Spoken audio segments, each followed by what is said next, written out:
So here's the deal with instant mashed potatoes. If you make them like the package says, they're gonna taste like instant mashed potatoes. I'm doing 2 packages.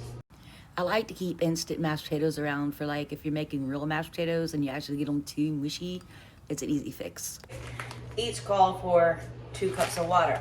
In here I have 1.5 cups of water, but I'm gonna add 1 stick of butter, which is a 1/2 cup. Bring that to a boil.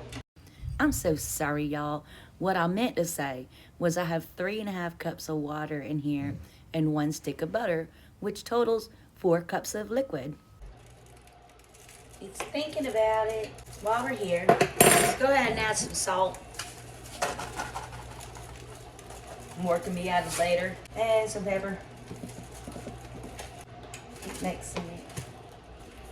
Butter, yeah, that's pretty much all done.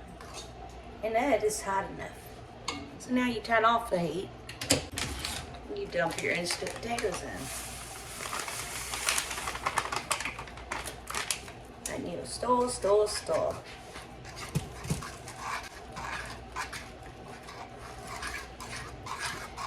Don't worry, it gets thicker as you go.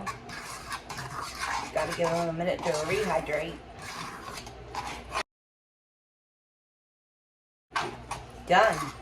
Creamy,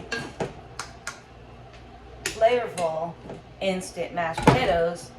Make sure you take them off the heat because they'll keep cooking, and yeah, that's not good.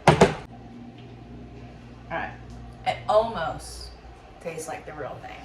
Like mashed potatoes. It's good.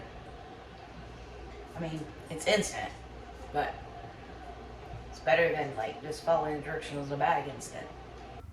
The only thing that I could think that would make this better is some cream cheese.